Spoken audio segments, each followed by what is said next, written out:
Hello everyone, আসসালামু আলাইকুম। ফিরে পাওয়া পর্ব 5। গত পর্বে আজানের বাবা আজানকে বিয়ের কথা বলে। এখন আগে লেটস গেট স্টার্টেড।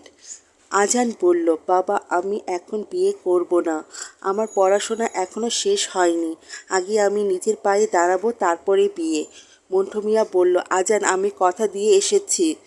আজান বলল, বাবা তুমি কথা ফিরিয়ে দিয়ে এসো, আমি বিয়ে করব না মানে করব না। এই বলে আজান সেখান থেকে চলে যাবে, তখনই শুনতে পেল মন্টু মিয়া বলছে, সালমা আমি এখন রাজ্জাককে কি বলবো? আমি তো স্বপ্নার সাথে আজানের বিয়ে ঠিক করেছিলাম। এ কথা শুনে খুশিতে আজানের চোখে পানি এসে পড়ল। আজান ভাবল, তাহলে বাবা স্বপ্নার সাথে আমার বিয়ে ঠিক করেছে, আমি এটা কি করলাম? আজান মন্টু মিয়ার কাছে গিয়ে বলল, বাবা তুমি কার সাথে আমার বিয়ে ঠিক করেছো? মন্টু মিয়া বলল, কেন স্বপ্নার সাথে? আমি ভেবেছিলাম তুমি হয়তো স্বপ্নাকে পছন্দ করো, কিন্তু এটা আমার ধারণা ভুল ছিল। আমি এখন রাজ্জাককে কিভাবে মানা করব?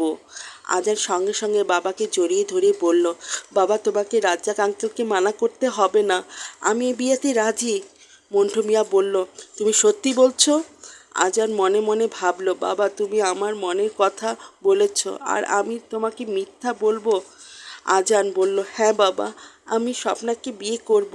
মন্টু মিয়া বলল, থাক তোমাকে আর আমার কারণে স্বপ্নাকে বিয়ে করতে হবে না। আজান বলল, না বাবা তোমার জন্য নয়, আমি নিজেই এই বিয়েতে রাজি, কারণ আমি স্বপ্নাকে ভালোবাসি। মন্টু মিয়া হেসে বলল, দেখছো সালমা, আমি ঠিকই বুঝেছিলাম তোমার আদরের ছেলে স্বপ্নাকে ভালোবাসে, তাই তো আমি রাজ্জাকের কাছে বিয়ে প্রস্তাব নিয়ে গিয়েছিলাম। সালমা বলল, তুমি এইটা ঠিক কাজ করেছো। স্বপ্নার মতো মেয়েকে আমাদের বাড়ি বউ করতে পারলে আমাদের ভাগ্য খুলে যাবে। মন্টু মিয়া হাসি মুখে ছেলের দিকে তাকিয়ে বলল, সালমা বিয়ের আয়োজন শুরু করে দাও, তোমার ছেলে অতি শীঘ্র বিয়ে করতে যাচ্ছে। আজান লজ্জা পেয়ে নিজের রুমে চলে গেল। আজান রুমে গিয়ে খুশিতে লাফাতে লাগলো। আজান বলল, এতদিনে আমার আশা পূরণ হয়েছে, আমি অতি শীঘ্রই স্বপ্নাকে নিজে করে পেতে চলেছি। কিন্তু আমি তো এখনও স্বপ্নাকে আমার মনের কথা বলিনি। আমি কি এখন স্বপ্নাদের বাসায় গিয়ে স্বপ্নাকে আমার মনের কথা বলবো? না, এত রাতে স্বপ্নাদের বাসায় যাওয়া ঠিক হবে না। আঙ্কেল আন্টি কী ভাববে? আমাকে সকাল পর্যন্ত অপেক্ষা করতে হবে। কাল সকালে ভার্সিটিতে গিয়ে আমি আমার মনের কথা স্বপ্নাকে বলবো। কাল আমি স্বপ্নাকে বলবো আমি স্বপ্নাকে কত ভালোবাসি।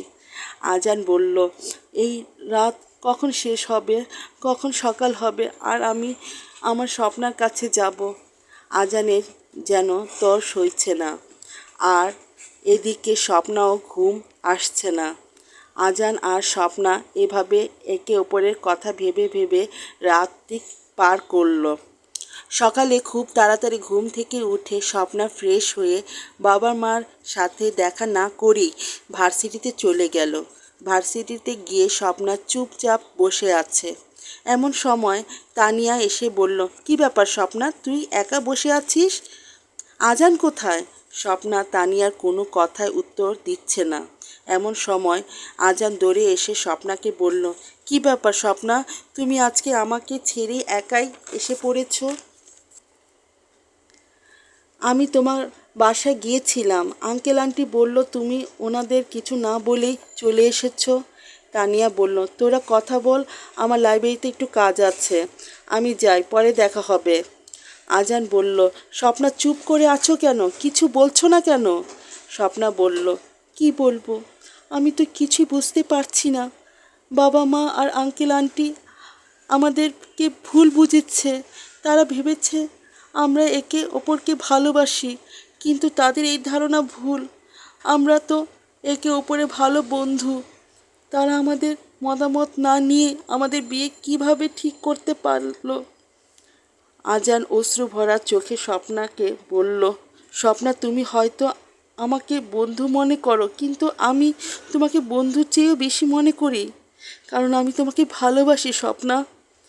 আমি ভেবেছিলাম তুমি হয়তো আমাকে ভালোবাসো স্বপ্না বলল, আজান, আমি তোমাকে নিয়ে কখনো এভাবে চিন্তা করি নেই। আমি সবসময় তোমাকে আমার ভালো বন্ধু মনে করেছি। আজান বুক ভরা কষ্ট নিয়ে হেসে বলল, স্বপ্না, আমি ভেবেছিলাম আমি তোমাকে আমার ভালোবাসার কথা বলে সারপ্রাইজ দেব। তোমার দুটি হাত ধরে আমার এতদিনে জমিয়ে রাখা ভালোবাসার কথা বলবো, আর তুমিও তোমার ভালোবাসার কথা আমাকে জানাবে।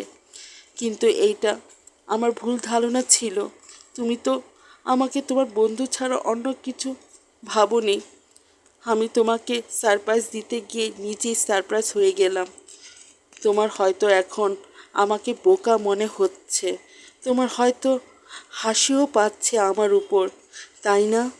আমি তোমাকে অনেক ভালোবাসি, কিন্তু তোমার কাছে আমার ভালোবাসা মূল্যহীন। স্বপ্না বলল, আজান। আজান বলল, থাক স্বপ্না, তোমাকে আর আমাকে করুণা করতে হবে না। আমি আর কোনো দিন তোমাকে আমার ভালোবাসার কথা বলবো না।